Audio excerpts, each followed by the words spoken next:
तो उसके लिए जितनी क्रियाएं होंगी वो सब क्या हो जाएंगी? प्रार्थना। हल क्यों चला रहा है, बीज क्यों डाल रहा है, पानी क्यों दे रहा है, उसकी रखवाली क्यों कर रहा है? क्योंकि उसे फल की प्राप्ति हो, और फल की प्राप्ति के उपाय वो क्या है? प्रार्थना। इसलिए ये सोचना कि प्रार्थना निष्क्रियता का दूसरा नाम है, ये गलत है। प्रार्थना जो ज्ञान किया था उसको प्राप्त करने का उपाय, और उपासना क्या है? प्राप्त कर लेना, वहां तक पहुंच जाना। तो ये तीनों क्या है? इनका क्रम भी अनिवार्य है और तीनों भी अनिवार्य हैं। इनको अब क्रम बदल सकते हो क्या कि पहले उपासना कर लेंगे? और हम सब लोग उपासना तो करते ही हैं, चाहे ज्ञान हो या ना हो। ऐसा हो नहीं सकता। पहले ज्ञान होगा। कर्म कैसा भी कर रहे हो आप, कैसा भी, वैसा ही ज्ञान आपके पास है, इसलिए करते हो। मतलब ज्ञान न हो और आप कर्म करो, ऐसा नहीं हो सकता। आप यहां से उठकर जाओगे और कहीं से यहां आए हो, उसमें दो क्या है? कर्म है, ज्ञान तो नहीं है ना? नहीं है भाई। कमरे से उठकर यहां आ गए तो बिना ज्ञान के आ गए, तो इनमें पहले कौन था? और फिर कर्म। तो ये नियम है, इस नियम को आप तोड़ नहीं सकते और इसके क्रम को भी नहीं तोड़ सकते आप। तो किसी भी वस्तु के बारे में पहली चीज है ज्ञान, फिर है उसका उपयोग, फिर है उसकी प्राप्ति, उसके लिए उपाय, और तो उपयोग। तो यही स्थिति आप इसके बारे में समझ लो। मतलब ईश्वर की स्तुति का मतलब होता है ईश्वर का ज्ञान, प्रार्थना मतलब होता है उसके उपाय, उपासना मतलब होता है उसकी प्राप्ति। नहीं, कुछ कठिन काम है भाई। ज्ञान के बिना उपाय संभव नहीं है, उपाय के बिना प्राप्ति संभव नहीं है। तो ज्ञान है, उपाय है, प्राप्ति है, इसका एक क्रम है। और कहीं भी चले जाओ यही होगा, किसी भी विषय में होगा तो यही होगा। तो इसमें इसका अध्याय का नाम क्या है? सूक्त नहीं है इसका नाम। सूक्त किसमें है? ऋग्वेद में है। इसमें क्या है? पुरुषाध्याय। और पुरुष सूक्त के कितने मंत्र हैं? 16। और वो आपने याद कर लिए हैं, इसलिए आप ये नहीं कह सकते 22 याद नहीं हो सकते। खाली क्रम में थोड़ा सा अंतर है, वो तो याद कर लिए थे ना। तो अब इसमें है 22, तो कितने से मंत्र बचे? तो अंत के पहले सुनाना। तो इनको शुद्ध याद कर लेना, मतलब एक दूसरे से पूछ करके। अच्छा, अब इसमें जो बात चल रही है, इसका ऋषि कौन है? नारायण है। और देवता है इसका पुरुष। अब ये पुरुष क्या होता है? इसको एक अच्छे तरीके से बताओ कि हम में और ईश्वर में क्या साम्य है।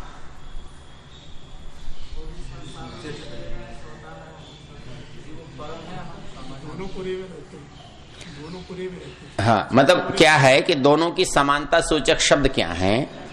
जैसे क्या है? पुरुष है। तो पुरुष हम मनुष्य को भी कहते हैं, तो पशु को भी कहते हैं, जो भी है, जिसके पास भी कुछ है, जो भी किसी का मालिक है। ऐसा है क्या? तो पुरुष तो दोनों हुए, दोनों हुए। और जब पुरुष दोनों हैं तो विशेषता बताने के लिए क्या करना पड़ेगा? विशेषण लगाना पड़ेगा।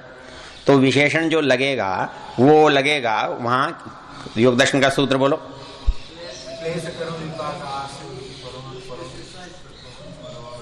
अब क्लेश कर्म विपाक आशयैर अपरामृष्ट पुरुष विशेष ईश्वर। मतलब एक पुरुष में क्लेश कर्म विपाक आशय रहेंगे, और दूसरा अपरामृष्ट, अछूता, जो दूसरा अछूता है वो क्या हो जाएगा? अच्छा, पुरुष सामान्य और पुरुष विशेष में दूसरा अंतर क्या है?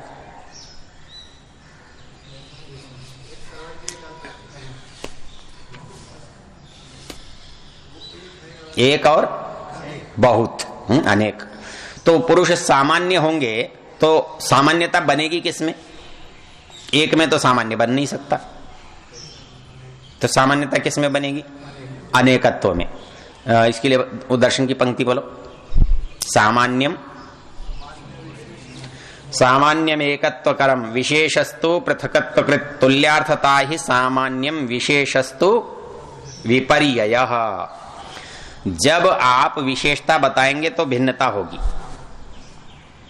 आप जब समानता बताएंगे तो एकता होगी। हम यहां बैठे हैं, कौन है? मनुष्य हैं, तो ये क्या हुआ? सामान्यता हुई। लेकिन ये स्त्री हैं, ये पुरुष हैं, ये विशेषता हो गई। जब भी विशेषता करोगे तो बंटवारा होगा, और सामान्यता बताओगे तो एकत्व होगा। सामान्यम एकत्वकरम विशेषस्तु पृथकत्वकृत तुल्यार्थता ही सामान्यम विशेषस्तु विपर्यय। तो पुरुष सामान्य होने से दो बातें सिद्ध हो गई कि इनमें जो होंगे अनेक होंगे, और अनेक कैसे होंगे? उनमें कुछ समानता होगी, और वो समानता तो है, लेकिन अनेकत्व होने के लिए वैशिष्ट्य होना भी अनिवार्य है। यदि एक से दूसरा किसी अंश में भिन्न न हो तो अलग ही क्यों हुआ? अलग ही कैसे हुआ? तो सामान्य। अच्छा, इसमें एक बात है, एक होना ज्यादा ताकतवर है कि अनेक होना अधिक ताकतवर है? क्यों अनेक होना ताकतवर है ना? ये बात ठीक है। इसलिए ईश्वर कमजोर है और हम ताकतवर है, हम बहुत हैं, और वो बेचारा एक है। तो वो बेचारा एक है तो हमारे मुकाबले में कम हुआ कि ज्यादा? कम हुआ ना? अभी तो कहा था आपने। अधिक कैसे हुआ? हाँ, बहुमत से होगा ना, लेकिन बहुमत कराएगा कौन? कराएगा कौन? किसके मुकाबले में होगा? तो उन दोनों से ऊपर होना चाहिए कराने वाला। निर्णायक कभी भी, पंक्ति याद करो, निर्णायक कभी भी पक्ष नहीं होता। चरक की पंक्ति याद कराई थी, याद करो।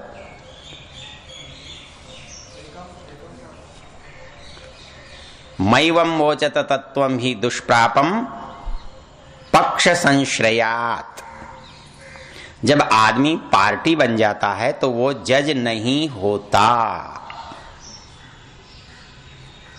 जब कहते हो मैं ऐसा मानता हूं, तब आप न्यायाधीश नहीं होते, पक्ष होते हो। और जब कोई व्यक्ति पक्ष होता है तो उच्चता उसके पास नहीं होती। उच्चता किसके पास होती है? तटस्थ के पास होती है। जो पक्ष है वो कभी भी न्यायाधीश नहीं होगा। न्यायाधीश वो होगा जो तटस्थ होगा। तो हम पक्ष हैं कि तटस्थ हैं? फिर न्यायाधीश हम नहीं हो सकते। न्यायाधीश परमेश्वर क्यों है? कि वो हमारे सामने पार्टी नहीं है, पक्ष नहीं है। यदि उसका और हमारा मुकाबला होता तो फिर वो ईश्वर नहीं होता, वो न्यायाधीश नहीं होता। फिर हमारी उसकी लड़ाई होती, किसी तीसरे को पंच बनाते, ऐसा होता ना। तो इसलिए न्यायाधीश बनने के लिए तटस्थ होना अनिवार्य है। तो चरक ने जो बात लिखी थी वो क्या लिखी थी? मां एवं ओचत, मैं ठीक हूं ऐसा मत कहो, मैं ही ठीक हूं ऐसा मत बोलो। आप ठीक हो सकते हैं लेकिन आप ही ठीक हैं। जब आप ऐसा बोलते हैं तो आप सोचने के अवसर खो देते हैं। तब आप दूसरे का पक्ष सुनने के लिए तैयार ही नहीं होंगे, क्योंकि आप ही ठीक हैं तो भी दूसरे का क्यों सुनेंगे? तो पक्ष संश्रयात तत्वम दुष्प्राप। जो आदमी पक्ष धारण कर लेते हैं, पार्टी बन जाते हैं, एक पक्षीय हो जाते हैं, वो निर्णय तक नहीं पहुंच पाते। ठीक है, तो वो कहता है कि आप कहिए कि मेरा ये अनुभव है, मेरा ये विचार है, मैं ऐसा, मेरे मस्तिष्क में ऐसा आया है, मैं ऐसा सोचता हूं, आप कैसा सोचते हैं? तो मैं ही कहता हूं, मैं ऐसा ही मानता हूं, यही ठीक है, ये विचार का समापन है, विराम है। तो इसलिए अपनी बात कहते हुए निर्णय नहीं, प्रस्ताव। इसलिए जब कोई बात कही जाए तो कैसे कही जाए उसके लिए एक और अच्छा सा वाक्य है, चरक का बता देता हूं, बड़ा काम का है, रोज के काम का है। कृत्स्नो ही लोको, याद करो, कृत्स्नो ही लोको बुद्धिमताम आचार्य शत्रुश्च अबुद्धिमताम। कृत्स्नो ही लोको बुद्धिमताम आचार्य, कहता है इस दुनिया में हर चीज एक गुरु है, आचार्य है। किसके लिए? बुद्धिमान के लिए। और मूर्ख के लिए सारी दुनिया शत्रु है। हर एक को वो शत्रु मानकर चलता है, ये मेरा विरोधी है, हाँ मेरा अहित करने वाला है, ये मेरे बारे में बुरा सोचता है। कृत्स्नो ही लोको बुद्धिमताम आचार्य। हर व्यक्ति किसी न किसी से कुछ, कोई भी मिलता है तो उससे कुछ सीखता है, उसको उसमें कुछ अच्छा लगता है। तो बुद्धिमताम आचार्य। और शत्रुश्च अबुद्धिमताम, जो बुद्धिहीन है उनके लिए वो शत्रु के तुल्य होता है। तो हमने सोचा पुरुष, पुरुष सामान्य, पुरुष विशेष। हमको लगता है अनेकत्व से शायद शक्ति अधिक है, लेकिन अनेकत्व तो विभाजन का परिणाम है। अनेकत्व कब होता है? जब किसी एक के विभाग हो जाते हैं। तो विभाग बड़ा होगा कि एक बड़ा होगा, संपूर्णता जो है वो महत्वपूर्ण होगी। इसका दूसरा उदाहरण देखो ना, एक पिता है, उसका एक ही बेटा है और उसके 4 बेटे हैं, तो क्या होगा? पिता के मुकाबले में चारों थोड़े थोड़े थोड़े हो जाएंगे। तो ये जो स्थिति है वो पुरुष के साथ है। अच्छा, इसके लिए कोई दूसरा शब्द बताओ तो। ऐसा ही जैसे पुरुष है, परम पुरुष है, हाँ, ईश्वर और परमेश्वर। ईश्वरत्व तो सब में है, हम सब में ईश्वरत्व है, स्वामित्व है। हम किसी न किसी वस्तु के स्वामी हैं, किसी न किसी अंश में हैं, लेकिन समस्त के स्वामी नहीं है। वो क्या है? समस्त का स्वामी है। उसका स्वामित्व हमारे स्वामित्व से बड़ा है, इसलिए ईश्वर है और वह परमेश्वर है। और शब्द बोलो। आत्मा। आत्मा और परमात्मा में चैतन्य का अभिप्राय होता है। चेतन हम हैं और चेतन वह है, लेकिन उसका चैतन्य संपूर्ण है और हमारा चैतन्य आंशिक है, छोटा है, अणु है। तो इसलिए हम आत्मा या जीवात्मा हैं और वो परमात्मा है, परम है। और कोई याद है? ये उस तरह का नहीं है, ऐसा इस तरह का नहीं। और भी है कुछ इस समय आ सकते हैं आपको। ना, वो नहीं। हाँ, आप इसको कह सकते हैं, भैया हम देवत्व सब में है, लेकिन समस्त देवत्व उसी के पास है, इसलिए हम उसको ऐसा कहते हैं। तो इस दृष्टि से ये जो सारा सूक्त है या अध्याय है, ये क्या है? पुरुष अध्याय है। और पुरुष अध्याय होने से उसमें उसका क्या पहले स्वरूप है, उसका क्या कार्य है और उसकी क्या प्राप्ति है। इसने लिखा है आत्मना उपासना स्तुति पूर्वकम सृष्टि विद्या विषयम आह।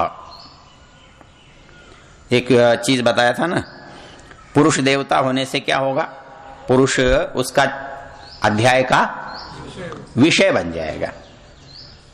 यद दैवतो ही मंत्रो, मतलब मंत्र का जो देवता होगा वही उसका प्रतिपाद्य होगा।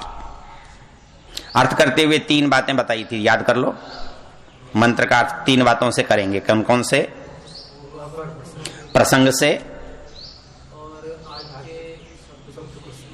आज के शब्दकोश से नहीं होगा, क्योंकि आज का शब्दकोश जिन शब्दों का अर्थ देता है वो वैदिक साहित्य में चलेंगे नहीं। तीसरा, एक मान करके बात करेंगे, मतलब वेद जो है वो पूरा एक है, परस्पर विरोधी बातें उसमें नहीं है, ना हो सकती हैं, क्योंकि कोई भी बुद्धिमान व्यक्ति परस्पर विरुद्ध बातें नहीं बोलता, लिखता, करता। तो अलग अलग बोलना, असंबद्ध बोलना पागलपन का लक्षण है, विरुद्ध बोलना बुद्धिहीनता का लक्षण है। जो बोलना भिन्न तो हो सकता है लेकिन विरोधी नहीं हो सकता। विरोधी होगा तो मान्य होगा ही नहीं, वो एक का होगा ही नहीं। इसके लिए वाक्य बताया था क्या? हाँ बोलो, पूरा वाक्य बोलो। बुद्धि पूर्वा वाक्य कृतिर वेदे। वेद की रचना कैसी है? बुद्धि पूर्वा। यूं ही अंट संट नहीं है, बकवास नहीं है। बकवास कहने वाले भी हैं, कौन है? त्रयो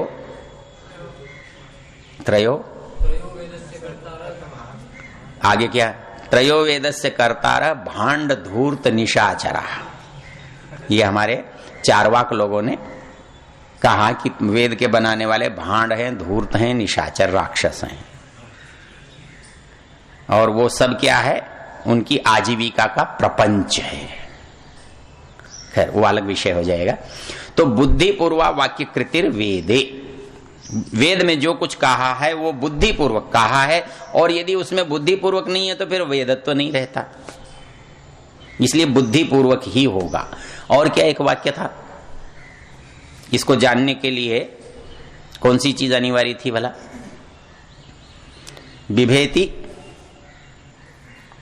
बिभेत्यल्प श्रुतात् वेदो माम अयम प्रहरिष्यति। कम पढ़े से वेद बहुत डरता है, पता नहीं वो कहां से खींचकर कहां ले जाएगा। बिभेत्यल्प श्रुतात् वेदो माम अयम प्रहरिष्यति। इसलिए वो जो ज्यादा जानते तो है नहीं और कहीं से किसी भी विषय को लेकर के उसके पीछे लग जाते हैं। कभी भाषा विज्ञान के नाम पर, कभी अवर्तमान अर्थ के नाम पर, कभी सामान्य व्याकरण के नाम पर। इसमें जैसे एक शब्द आता है 10 अंगुलम, तो मेरे से एक कहने लगा जी जब 10 अंगुल हो गया तो नफ तो गया ही, आप कैसे कह सकते हो कि असीम है? अंगुली लिखा है 10। अब उसको ये समझाना मुश्किल हो जाता है कि अंगुल का अर्थ यहां अंगुली नहीं है। ये बिना प्रसंग के, बिना साहित्य के पता नहीं लग सकता। वो तो उसे पता है अंगुलय का मतलब अंगुलियां होती हैं और 10 का मतलब 10 होती हैं। तो भगवान इतना परे है बस दुनिया से, बाकी ज्यादा कुछ नहीं है। अत्यतिष्ठत 10 अंगुलम। तो वो मेरे से लड़ने ही लग गया मेरठ में। मैंने कहा अच्छा महाराज जैसा आप कहते हो वैसा ही ठीक होगा। तो इसलिए जो अर्थ हैं वो विभेत्यल्प श्रुतात् वेद। जो कम जानने वाला है या विषय का संपूर्ण जानकार नहीं है, उससे वेद क्या करता है? भयभीत होता है, ये तेरे जरूर बिगाड़ करेगा। तो इसलिए क्या करना पड़ेगा? हो गया ना समय? हाँ, तो इसमें मोटी मोटी बातें और फिर कल करेंगे और इसको देखेंगे, क्योंकि सामान्य ज्ञान विशेष ज्ञान का मूल होता है। सामान्य ज्ञान विशेष ज्ञान का मूल होता है। यदि विशेष ज्ञान करना है तो सामान्य ज्ञान आपको करना ही होगा। तो वेद के बारे में सामान्य ज्ञान आप करोगे तो विशेष ज्ञान के लिए आपका अवसर खुल जाएगा। सामान्य ज्ञान नहीं होगा तो विशेष ज्ञान हो नहीं सकता। ठीक है, चलिए ओम द्यौः शान्तिरन्तरिक्षं शान्तिः पृथिवी शान्तिरापः शान्तिरोषधयः शान्ति वनस्पतयः शान्तिर्विश्वे देवा शान्तिर्ब्रह्म शान्ति शान्तिः शान्तिरेव शान्ति धी ओम शांति शांति शांति ओम।